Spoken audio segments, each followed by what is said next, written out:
आपल्याबद्दल जे काय ऐकायला मिळतं ते ऐकल्यानंतर अरे तुमच्या मनात हे होतं हे या दिवशी कळतं. तसं पाहिलं तर माननीय मुख्यमंत्री महोदय, आपण जे बोलत ते अगदी खरं आहे. माझा पिंड हा राजकारणाचा नाही आहे. माझा मूळ स्वभाव हा कलाकाराचा आहे. आणि एवढं उत्तम वर्णन तुम्ही केल्यानंतर, एवढं तुम्ही मला जवळून ओळखता म्हटल्यानंतर, ऐसी कौन सी बात थी कि और किसी का हाथ पकड़ना पड़ा.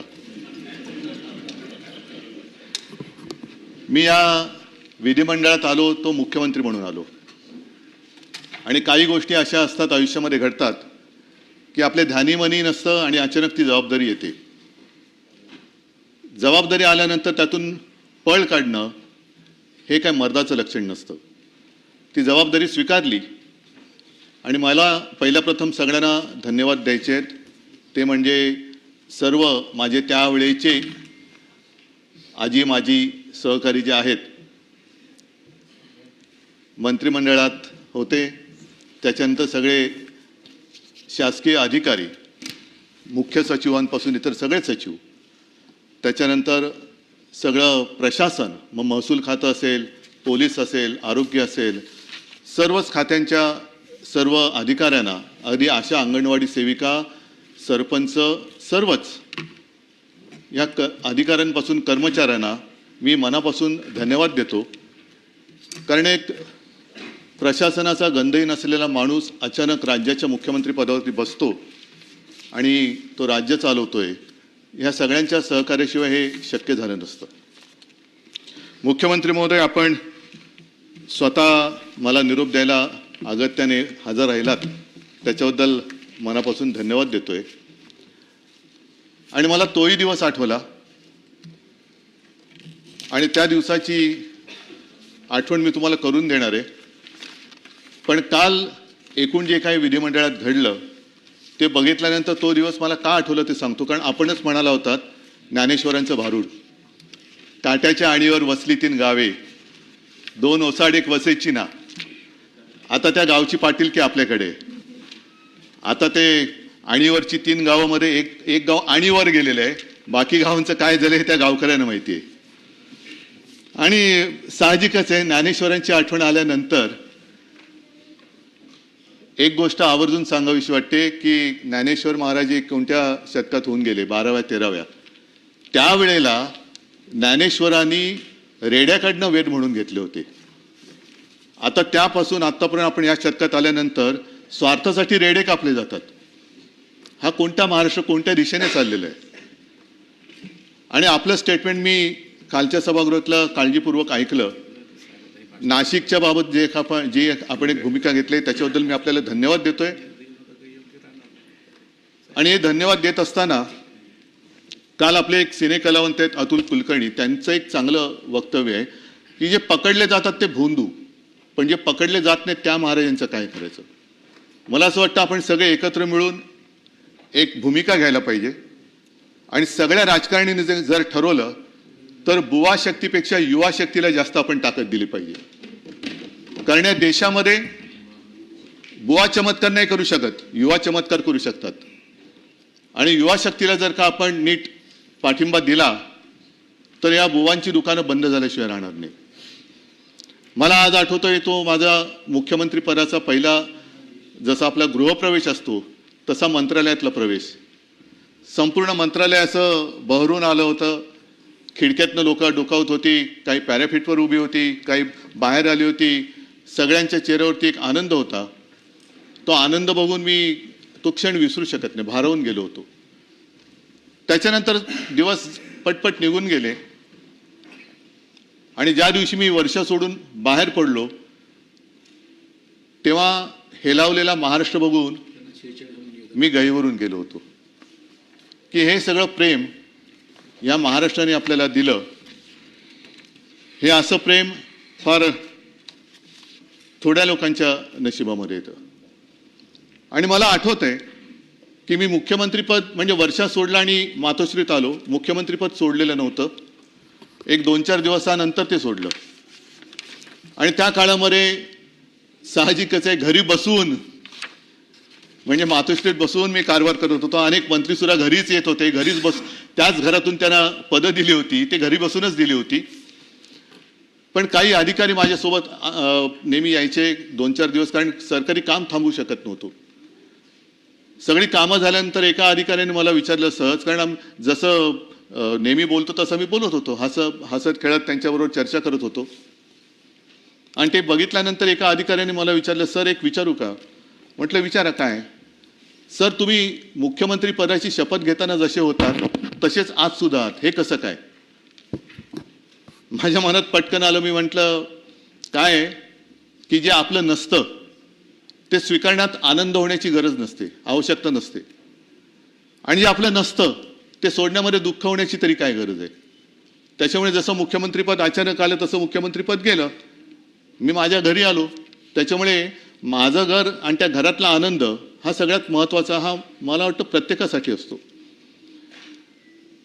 योगायोग आणखीन एका गोष्टीचा आहे की आज 24 मार्च. 24 मार्च म्हणजे आपल्या 6 वर्षापूर्वी माननीय पंतप्रधानांनी देशभरामध्ये अचानक लॉकडाऊन जाहीर केला होता. त्याचा आजचा 6वा काय स्मृती दिन म्हणा किंवा काही म्हणा. म्हणजे जिथपासून माझं काम खरं सुरू झालं त्या दिवशी मी सभागृहाचा निरोप घेतोय. आणि या सगळा तो जो काय कालखंड होता तो फार विचित्र होता. योगायोग मी म्हटलं तर आणखीन एका गोष्टीचा आहे, कारण माझ्या मंत्रिमंडळाच्या पहिल्या बैठकीत पहिला निर्णय जर का कोणता घेतला गेला असेल तर रायगडाला निधी देण्याचा निर्णय हा माझ्या मंत्रिमंडळातला पहिला निर्णय होता. आणि मंत्रिमंडळातला शेवटचा निर्णय होता तो औरंगाबादचं नामांतर करणं आणि त्याला छत्रपती संभाजीनगर करणं. संभाजीनगर जे शिवसेना प्रमुख म्हणायचे की औरंगाबाद नाही संभाजीनगर आहे, तर ते नामांतर करून माझी कारकीर्द संपली. पण ह्या मधल्या 2.5 वर्षामध्ये जो काही कालखंड होता तो फार भयानक होता. संकटामागून संकट येत होती. कोरोनासारखं भयानक संकट जे कोणाच्याही आयुष्यात कधी येऊ नये अशी साथ जर का आपण इतिहासात डोकवलं तर 100 वर्षापूर्वी आली होती. आणि त्यावेळेला असं म्हणतात स्पॅनिश फ्लू. त्यावेळेला असं म्हणतात की पहिलं महायुद्ध संपल्यानंतर त्या महायुद्धात वाचलेले सैनिक जे घरी गेले ते युद्धात नाही गेले पण त्या साथीमध्ये गेले. त्याही वेळेला त्याचा काही अंदाज कोणाला आला नव्हता आणि याही वेळेला कोणाला अजून अंदाज आलेला नाही. आरोग्य व्यवस्था वाढवायची कशी? आणि त्याही बाबतीत मला एका गोष्टीचं समाधान आहे की सर्व सहकार्यांनी मंत्रिमंडळातल्या सुद्धा आणि सर्व सरकारी जी काही यंत्रणा आहे त्यांनी सहकार्य केलं. एक टास्क फोर्सची आपण निर्मिती केली. कदाचित देशामध्ये आपलं राज्य पहिलं असेल की त्यांनी कोरोनासाठी टास्क फोर्सची निर्मिती केली. पेशंटचे बेड, रुग्णशय्या वाढवल्या. आपण जवळपास 3.5 लाखाच्या वरती नेल्या होत्या. आता 6 वर्षापूर्वी ऑक्सिजन सिलेंडरची कमी होती आणि 6 वर्षानंतर आज गॅस सिलेंडरची कमी आहे. हा पण एक विचित्र योगायोग आहे. आपल्या कोरोनाबद्दलचं जे एक युद्ध होतं, कोरोनासोबतचं युद्ध होतं आणि त्याच्यात वाखणली गेली ती आपली एक कामगिरी मुंबई मॉडेल या नावाने. मुंबई मॉडेलची त्याची वाखाणणी ही जगभर झाली. अगदी WHO ने सुद्धा केली. न्यूयॉर्क टाइम्समध्ये सुद्धा त्याच्याबद्दल माहिती आली, बातमी आली. विशेषतः धारावीमध्ये लागण झाल्यानंतर एवढी गच्च असलेली धारावी, त्यावेळेला धारावीकडे कोणाचंही लक्ष नव्हतं. आता ते झाल्यानंतर तिकडे सगळ्यांचं लक्ष जायला लागलेलं आहे. ही एक जी काही वृत्ती असते की संकटात असताना कोणी धावून येत नाही. पण कोरोनामध्ये आपल्या महाराष्ट्राने जे काम केलं त्या कामाचं कौतुक तसं कोणी केलं नाही. इतर राज्यांमध्ये आपण बघितलं की उत्तर प्रदेशमध्ये गंगेमध्ये शव वाहत होती, मृतदेह वाहत होते. गुजरातमध्ये सार्वजनिक चिता पेटल्या जात होत्या. पण महाराष्ट्रामध्ये अशी कोणत्याही मृतदेहाची अवहेलना ही आपण होऊ दिली नाही. जिथे जिथे शक्य असेल तिथे तिथे आपण औषधोपचार दिले आणि जास्तीत जास्त जीव वाचवण्याचे आपण प्रयत्न केले. त्याच्यानंतर कुठेही आकडा आपण लपवला नाही. हे सुद्धा मी म्हणेन आपल्या त्या सरकारचं एक वैशिष्ट्य होतं. कोरोनाचा काळ जेवढं त्याच्यामध्ये बोलत जावं तेवढं त्याच्यावरतीच तो विषय जाईल. पण मुख्यमंत्री महोदय, मला आपल्याला एक विनंती करायची जे माझ्याकडनं राहून गेलं त्या काळामध्ये करता येऊ शकलं नाही, त्या सगळ्या कालखंडाचं जर काही डॉक्युमेंटेशन केलं, त्याच्यामध्ये कोणत्याही व्यक्तीचं काही वैशिष्ट्य सांगण्याची आवश्यकता नाही, पण स्पॅनिश फ्लूच्या बाबतीत जसं कोणताही आपल्याला संदर्भ सापडत नाही, तसं विशेषतः कोरोना काळामध्ये महाराष्ट्राने काय काम केलं, कशी ट्रीटमेंट दिली, ऑक्सिजन कसा आणला, मास्क कसे मिळवले, कशी खबरदारी घेतली, माझे कुटुंब माझी जबाबदारी असेल आणि इतर सगळ्या गोष्टी असतील, हे सगळं जर का एकत्रित झालं तर पुढे अशी साथ येऊ नये, पण जर का आली तर आपण काय काय खबरदारी घ्यायला पाहिजे याचे एक मार्गदर्शन होईल, म्हणून माझी एक आपल्याला विनंती आहे. त्याच्यानंतर याला आयुष्यातलं एक समाधान मानावं अशी एक गोष्ट नक्की मी केली, ती म्हणजे कोणीही न मागता कोणताही अभ्यास न करता आपल्या अन्नदात्याची मी कर्जमुक्ती केली. 2 लाखापर्यंतचं पीक कर्ज हे महाविकास आघाडीच्या सरकारच्या माध्यमातून मी केलं आणि त्याबद्दल मला नक्कीच एक समाधान आहे. कोणतेही त्याला त्रास न देता अटीतटींचा सामना करायला न लावता 2 वेळा तो त्या केंद्रात गेल्यानंतर त्याच्या खात्यामध्ये पैसे जात गेले आणि तो कर्जमुक्त झाला. दुर्दैवाने नंतर करोनाची साथ आली, त्याच्यामुळे प्रोत्साहनपर राशी जी द्यायची असते ती राहिली, ती आता मला वाटतं आपलं सरकार देते. आणखीन एक चांगलं काम केलं ते म्हणजे गोरगरिबांसाठी शिवभोजन. आता त्याची परिस्थिती काय मला कल्पना नाही, पण 10 रुपयामध्ये शिवभोजन देणं हे सुरू केलं आणि त्याची अंमलबजावणी 2.5 वर्ष तरी आम्ही करून दाखवली होती. अशा अनेक गोष्टी केल्या आणि करोनामध्ये सुद्धा संपूर्ण हाहाकार उडालेला असताना कुठेही आपण महाराष्ट्र थांबू नव्हता दिला. शेतकऱ्यांची कामं तर सुरू होतीच, परंतु परदेशी गुंतवणूक सुद्धा उद्योगधंद्यामध्ये आपण आणली होती, MOU पण झाले होते आणि काही गुंतवणूक प्रत्यक्षात आली सुद्धा होती. कोणतेही असं क्षेत्र नव्हतं की जिकडे महाराष्ट्र थांबला होता. अगदी हिंदू हृदय सम्राट शिवसेना प्रमुख समृद्धी महामार्ग तो सुद्धा आपण त्या काळामध्ये सुद्धा चालू ठेवला. मुंबईचा कोस्टल रोडचं काम सुरू ठेवलं, अटल सेतूचं काम सुरू ठेवलं, मेट्रोचं काम सुरू ठेवलं. कोणतेही काम त्याला आपण बंद केलेलं नव्हतं, ते चालू ठेवलं होतं आणि कुठेही पैशाची कमतरता असताना सुद्धा पैसा कमी पडू दिला नव्हता. मला असं वाटतं हे एक माझ्या आयुष्यातलं एक सर्वात कठीण काळातलं कठीण काम होतं आणि काही गोष्टी ज्या केल्या त्याच्याबद्दल मला नक्कीच अभिमान आहे की मी मुख्यमंत्री असताना आपल्या राज्यामध्ये मराठी भाषेची सक्ती, मराठी भाषा सक्तीची केली. आपल्या मातृभाषेची, आपल्या ज्या राज्यात राहतो, आमचा दुसऱ्या कोणत्याही भाषेबद्दल काही आकस नाही आहे, पण प्रत्येक राज्याला जर त्याची भाषा दिलेली असेल तर त्या राज्यामध्ये ती भाषा ही आलीच पाहिजे, म्हणून आपण या राज्यामध्ये मराठी सक्तीची केली. त्याबद्दल मला एका गोष्टीचा नक्कीच अभिमान आहे. आणि इतर जी 2 कामं आहेत ती मुख्यमंत्री महोदय मी परत आपल्याला विनंती करीन की एक मराठी भाषा भवन आणि चौपाटीला आपण मराठीचं रंगभूमीचं दालन हे करायचं आपण ठरवलं होतं. ते एक त्याच्याबद्दल सुद्धा आपण जर का काही केलं. आणि वरळी डेअरी आहे तिकडे जागतिक दर्जाचं एक पर्यटन केंद्र, मुंबईच्या पूर्व किनाऱ्याला सुद्धा एक पर्यटन केंद्र, अशी अनेक कामं, अनेक गोष्टी आम्ही त्यावेळेला केल्या. आणि साहजिकच आहे की ही कामं करत असताना शेवटी पैशाची चणचण, पैसा कमी पडता कामा नये, त्याचा जमा खर्च कसा करायचा हे एक फार मोठं काम असतं. आणि तिथे आता माननीय उपमुख्यमंत्री जी आपण जे बोललात, अजितदादा यांनी खंबीर साथ मला दिली, त्याच्यामुळे त्यांचं सहकार्य हे मी कधीच विसरू शकत नाही. आणि तो जो स्नेह आमचा वाढला तो त्यामुळेच वाढला कारण चांगल्या कामाला कधीच अजितदादांनी, म्हणजे तेव्हा काही जण तक्रार करत होते की अजितदादा आम्हाला पैसे देत नाहीत, आम्हाला निधी देत नाहीत, परंतु माझ्या आठवणीत तरी अशी कोणतीही गोष्ट नव्हती की एखादं चांगलं काम आहे आणि त्याला दादांनी आडकाठी केलेली, असं कोणतंच काम नव्हतं. त्याच्यामुळे मला खास त्यांची आज आठवण तर येते, कारण या सगळ्या जो काही कालखंड आहे त्याच्यात ते एक मजबूत खांबासारखे माझ्यासोबत उभे राहिले आणि इतरही माझे सगळे मंत्री त्यावेळेला सोबत उभे राहिले, त्याच्यामुळे त्यांना सुद्धा मी धन्यवाद देतोय. आता साहजिकच आहे की या विधान परिषदेचं जे काही महत्त्व आहे, तेव्हा विधान परिषदेच्या महत्त्वाबद्दल मी मुद्दामून का सांगतोय, कारण हे सभागृह हे वरिष्ठ सभागृह, वरिष्ठांचं म्हणजे त्याला जर का विधानसभेमध्ये एखादी गोष्ट घाई गडबडीमध्ये मंजूर झाली तर त्याचा पुनर्विचार करण्यासाठी हे सभागृह निर्माण करण्यात आलेलं आहे. आणि या सभागृहामध्ये साधारणतः कोण येतं तर विविध क्षेत्रातले जे सामाजिक, आता आपण ज्यांचा उल्लेख केला आजही आहेत, नाही अशातला भाग नाही, पण याच्यामध्ये साहित्यिक आहेत, विचारवंत आले पाहिजेत, शिक्षक मतदारसंघातून येतात, त्याच्यानंतर काही समाजसेवक आहेत, विविध क्षेत्रातले जे मान्यवर आहेत की ज्यांच्याकडनं काहीतरी विचार आपण घ्यावेत आणि आपल्या कारभारात सुधारणा करावी, असे विचारवंत हे मग नामनिर्देशित असतील किंवा त्यांच्या वेगवेगळ्या मतदारसंघातल्या निवडणुकांमधनं असतील, हे या सभागृहात अपेक्षित असतात. आणि या सभागृहामध्ये ठीक आहे, आज आम्हाला निरोप देत आहेत, प्रत्येकजण इकडे येतो आणि काही ना काहीतरी देऊन जातो. आम्ही काय दिलं हे आम्ही काय सांगण्यासारखी गोष्ट नाही. ते जर काय दिलं असेल तर काही असेल ते असेल.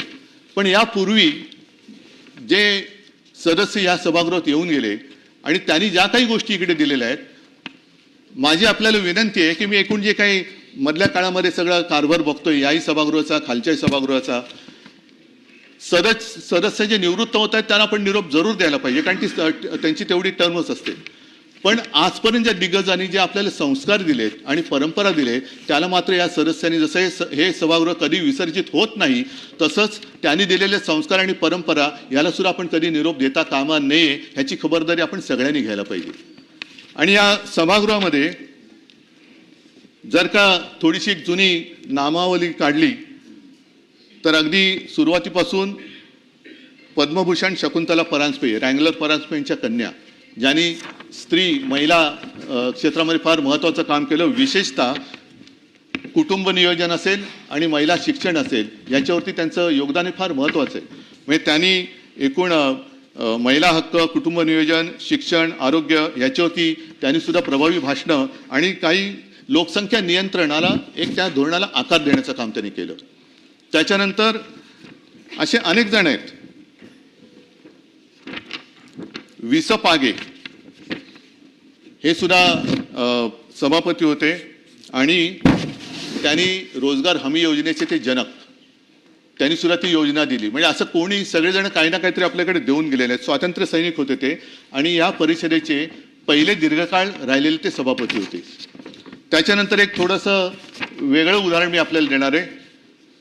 ते म्हणजे विठ्ठलराव हांडे, विरोधी पक्ष नेते होते, शेतकरी कामगार पक्षाचे. आणि इगतपुरीचा प्रसिद्ध जो लढा होता तांदळाचा, कारण हा वाद जुना आहे, त्यावेळेला ते राज्याची एक मांडणी होती, त्याच्यामध्ये गुजरातला शेतकऱ्याच्या तांदळाला जास्त भाव मिळतोय आणि माझ्या महाराष्ट्रातल्या तांदळाला कमी भाव मिळतोय, म्हणून विठ्ठलरावांनी लढा उभा केला होता. आणि ते विठ्ठलराव या सभागृहाचे विरोधी पक्ष नेते होते. मी विठ्ठलरावांची आठवण का काढतोय, कारण विठ्ठलरावांकडे सुद्धा पुरेशी सदस्य संख्या नव्हती. आपण रेकॉर्ड जर का माझं मी बोलत असेल तर मला बरोबर करा, आणि जर बरोबर बोलत असेल तर त्यावेळेला जसं झालं होतं तसं कृपा करून करा. कारण त्यावेळेला सदस्य नसताना सुद्धा विठ्ठलराव हांडेंना विरोधी पक्षनेता केलं गेलं होतं. मी परत आपल्याला विनंती करतोय, माझी माहिती चुकीची असेल तर रेकॉर्डवरनं काढा, आणि जर बरोबर असेल तर कृपा करून त्यावेळेला केलं तसं यावेळेला करा, अशी मी तुम्हाला विनंती करतोय. नंतर शिवसेनेकडनं सुद्धा खूप दिग्गज इकडे येऊन गेले. अगदी माजी मुख्यमंत्री, माजी लोकसभेचे अध्यक्ष पद्मभूषण मनोहर जोशी, सुधीर भाऊ जोशी, दत्ताजी साळवी, दिवाकर रावते, सुभाष देसाई, अरविंद सावंत, विनायक राऊत, विलास अवसट, विलास पोतनीस, रवींद्र मिर्लेकर, अगदी कवी शांताराम नांदगावकर सुद्धा आम्ही या सभागृहात पाठवले होते. प्रमोद नवलकर बोलला ना, प्रमोद नवलकर, हे सगळेजण आपापल्या परीने काही ना काहीतरी इकडे देऊन गेलेले आहेत. आणि या सगळ्या कालखंडामध्ये जे इतर, म्हणजे काँग्रेसकडनं सुद्धा काही चांगले सदस्य आले, काही भारतीय जनता पक्षाकडनं आले, पण त्याच्यामध्ये गदी माडगुळकर होते. त्याच्यानंतर रानकवी हाच त्यांना ती उपाधी लावतो, ते नादो महानोर होते, रासू गवई होते, रामदास फुटाणे होते, लक्ष्मण माने होते, जयंतराव टिळक होते. हे सगळे इकडे, ही सगळी दिग्गज लोक, आणि त्या दिग्गजांच्या समोर आपण खरंच ती जी काय प्रतिष्ठा, ती जी काय परंपरा आहे, ती या सभागृहाची राखली आहे का, हा सुद्धा प्रश्न आपण सगळ्यांनी जर का मनाला विचारला तर त्याचं उत्तर काय मिळते हे लगेच कळेल. या निमित्ताने मला गदी माडगुळकर आहेत, नादो महानोर आहेत, यांच्या 1-2 कविता, ह्या 2-2 ओळी मी वाचतो, त्या वाचल्याशिवाय मला राहवत नाहीये. गदी माडगुळकर म्हटल्यानंतर त्यांचं एक गाणं प्रसिद्ध आहे. आता आज तर उद्धव ठाकरेंना निरोप देत आहेत, पण त्यांचं एक गाणं आहे, पण तो उद्धव वेगळा होता. पण त्यांनी त्यावेळेला केलेल्या सरकार चोरणं आजच्या सरकारला लागू पडतंय का? आता त्याच्यात त्यांनी म्हटलंय, उद्धवा अजब तुझे सरकार. उद्धवाचं सरकार तर पाडलं, आता तो देवेंद्रजी आपण बसलोय त्याच्यामुळे देवेंद्र असं म्हणायचं की काय. आणि त्याच्या पुढे त्यांनी म्हटले, लहरी राजा प्रजा आंधळी अधांतरी दरबार अजब तुझे सरकार. आता गाळलेल्या जागा भरा, कोणाचं सरकार असेल त्यांचं नाव त्याच्यात टाका आणि पुढची कविता म्हणा. लबाड जोडती इमले माड्या गुणवंतांना मात्र झोपड्या पतिव्रतेच्या गळ्यात धोंडा वेश्येला मणिहार अजब तुझे सरकार. हे पूर्ण कविता आहे, पाय असेल तर आपल्याला पाठवून देतो. त्याच्यानंतर गदी माडगुळकरांनी आणखीन एक फार चांगली कविता आहे लिहिलेली आहे. हे राष्ट्रदेवतांचे, हे राष्ट्रदेवतांचे, हे राष्ट्र प्रेषितांचे आज चंद्र सूर्य नांदो स्वातंत्र्य भारताचे. जे सगळ्यात महत्वाचं आहे आणि जे आज लोकांच्या मनात शंका आहे की आपलं स्वातंत्र्य राहणार आहे की जाणार आहे, त्याच्याबद्दल हे त्यावेळेला गदी माडगुळकरांनी लिहिलेलं आहे. ते सुद्धा पाहिजे असेल तर म्हणजे हे त्यात मिळते, पण पाहिजे आपल्याला मी पाठवून देतो. नंतर रानकवी नादो महानोर यांनी एक चांगले लिहिलेलं आहे. खरं त्यांचं ते अरे अजून एक काय होतं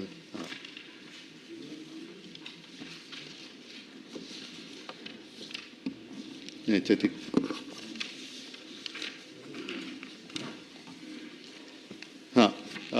नाही, त्यांचं खरं म्हणजे निसर्गाशी हितगुज साधणारा कवी. पण त्यांनी सुद्धा एक महाराष्ट्र दिनाच्या वेळेला चांगली कविता एक त्यांनी लिहिलेली आहे. महाराष्ट्र धर्म जागो वा शूरवीर सच्चे हे राष्ट्र बांधण्याला आधार माणसांचे. हे थोर ग्रंथ ज्यांचे आयुष्य वाचताना त्यांचे विचार गोष्टी हे राज्य बांधताना. म्हणजे राज्याबद्दल त्यांनी जे विचार व्यक्त केलेले आहेत, आदर्श राज्य व्हावे आदर्श माणसांचे चारित्र्यशील वाढो या थोर संस्कृतीचे. रयतेस आपले ना वाटे न कोणी वाली कवळून घ्या तयाना विश्वास पांघरुनी. अश्रुष दुर्बलांच्या हे राज्य हो सुखाचे जोडा सवंगडी जे प्राणापरी जीवाचे. त्याच्यामुळे आता आम्ही तर चाललो बाहेर, मुख्यमंत्री महोदय आपण आणि आपले सगळी 3 गावं यांची ही जबाबदारी आहे. आणि मला असं वाटतं की सध्या जे काही एक वातावरण आहे राज्यात आणि देशामध्ये, एक संभ्रमावस्था आहे, कोण कोणाबरोबर तेच कळत नाहीये. आता या महिन्यामध्ये IPL सुरू होईल आणि IPL बघताना आपण म्हणतो अरे हा आपला होता ना, अरे नाही तो आता त्या टीममध्ये, अरे हा आपला होता नाही हा तिकडे गेलेला आहे. म्हणजे इंडियन पॉलिटिकल लीग नवीन सुरू झाले की काय, कोण कोणाच्या बरोबर तेच कळत नाहीये. आणि एकच संघ खूप मजबूत होत चाललेले, बाकीचे संघ म्हणजे मॅच खेळायला सुद्धा बाकीचे संघ हवीत की नको, की बाकीचे संघ संपवून टाकले ते एकटा संघ काय करणार. तर तो सुद्धा विचार केला पाहिजे की एकच संघात ठेवला तर मॅच खेळणार कोणाबरोबर. सगळेच खेळाडू जर का आपल्या संघात घेतले तर काय करणार काय तुम्ही. त्याच्यामुळे मला असं वाटतं एका सुदृढ लोकशाहीसाठी ही संभ्रमावस्था सगळ्यांनी संपवणं गरजेचं आहे. आणि जनतेचा आपल्याबद्दलचा जो विश्वास आहे, जनतेला असं वाटतं की राजकारणासाठी काही करू शकतात, पण आपल्यासाठी सुद्धा हे काहीतरी करू शकतात हा विश्वास आपण जनतेच्या मनात निर्माण करण्याची आज गरज आहे. आणि ही संधी सगळ्यांनाच मला असं वाटतं मिळत नाही. ही ज्यांना मिळते त्यांनी त्या संधीचा नक्कीच उपयोग करायला पाहिजे. ठीक आहे, दिवस येतात दिवस जातात, सत्ता येते सत्ता जाते, काळ येतो काळ बदलतो, सर्व गोष्टी बदलत असतात. पण आपल्याला धीर धरायला पाहिजे, एक संयम बाळगायला पाहिजे. कारण आपण म्हणतो की सूर्य पूर्वेला उगवतो, पण सूर्य जेव्हा दक्षिणायन आणि उत्तरायण करतो तेव्हा उगवतीची पूर्व सुद्धा बदलत असते. ती पूर्व राहत नाही, सूर्य जिथून उगवतो ती पूर्व. आणि हे सगळं बदलत असताना आपण ठरवायला पाहिजे की आपण प्रवाहाबरोबर वाहत जायचं, लाटेबरोबर वाहत जायचं, की ठामपणाने थांबून प्रवाह योग्य दिशेने वळवायचं. हे ज्याचं त्यांनी ठरवणं हे आवश्यक असतं. आणि जे असे लाटेबरोबर वाहत जातात त्यांच्यासाठी म्हणजे काही स्वतः काही करत नाही पण लाटेबरोबर वाहत जायचं, तर त्यांच्यासाठी विंदा करंदीकर यांनी एक फार छान लिहिलेलं आहे. त्यांनी असं लिहिलं आहे की ही लाट आहे तोवरी खुशाल तू गाजून घे, गाजण्याला अर्थ कितीसा ते जरा समजून घे. म्हणजे तू गाजतोयस, ते लाटेवर आहेस म्हणून गाजतोयस, लाट गेल्यानंतर काय करशील. तर या काही गोष्टी त्यांनी फार छान लिहिलेल्या आहेत. म्हणजे आपण या सगळ्यांकडनं काही ना काहीतरी घेतलं पाहिजे आणि त्यातल्या थोड्या जरी गोष्टी आपण आपल्या वागणुकीत आणू शकलो तरी महाराष्ट्र आपल्या देशातलं जे एक सर्वोत्तम राज्य आहे ते आणखीन चांगलं राज्य होईल. विंदा करंदीकरांनी आणखीन पुढे जे लिहिलेलं आहे ज्याचा मला उल्लेख करावा असं वाटतं की केले कुणास्तव ते किती हे कधी मोजू नये, होणार त्याची विस्मृती त्याला तयारी पाहिजे. जो अनुभव मी घेतोय, डोक्यावरी जे घेऊनी आज येथे नाचती, घेतील ते पाय तळी त्याला तयारी पाहिजे. हे सगळं आयुष्य आहे. म्हणजे जे डोक्यावर घेऊन नाचतात तेच एक दिवस आपल्याला पायतळी तुडवायला बघत नाहीत, कारण त्यांना स्वतःला जेव्हा काही पाहिजे असतं त्यावेळी ते कोणी काय दिले हे काही न बघता ते आपल्याला सरळ तुडवून पुढे जात असतात. आणि हे विंदांचं झाल्यानंतर एक सुरेश भटांची मोठी कविता आहे, त्यातली 4 ओळी मी मुद्दामून सांगतो, जी कदाचित म्हणजे मलाही वाटलं की इकडे वाचावी. मित्र कोण आणि शत्रू कोण गणित साधे कळले नाही, नाही भेटला असा कोणी ज्याने मला छळले नाही, रुसून राहिले माझ्या अगदी जवळचेच पण मी कोणाला कळलोच नाही. हे सुरेश भटांची कविता आहे. आणि मला असं वाटतं की हे जरी खरं असलं तरी मला जी काय संधी मिळाली होती त्या काळात जे मी केलं ते प्रामाणिकपणाने केलं, आणि ते प्रामाणिकपणाने केलं म्हणून महाराष्ट्रातली जनता मला त्यांच्या कुटुंबातली एक सदस्य मानते. मी या मायबाप जनतेला मानाचा मुजरा करून आपल्या सर्वांचा या सभागृहात निरोप घेतोय. जसं मगाशी मुख्यमंत्री महोदय आपल्या आधी मी जेव्हा आलो तेव्हा तुमच्या आधी मी जे बोलत होते त्यांचं थोडंसं ऐकलं की कुठे भेटू. मी मुख्यमंत्री महोदय थोड्या वेळाने आपल्याला भेटायला येणार आहे, पण काही जणांना रणांगणात, काही जणांना कुठे, आणि काही जणांना असं वाटतं की इथे भेटलात तर अशी काही लोक आहेत. असो, मी या सभागृहात सर्वांना धन्यवाद देतो. आणि माझ्यासोबत जे इतरही सदस्य निवृत्त होत आहेत त्यांना सुद्धा मी भावी त्यांच्या कारकिर्दीसाठी खूप खूप शुभेच्छा देतो, सुयश चिंततो आणि आपला निरोप घेतो. धन्यवाद सगळ्यांना. जय हिंद, जय महाराष्ट्र. शशिकांत शिंदे.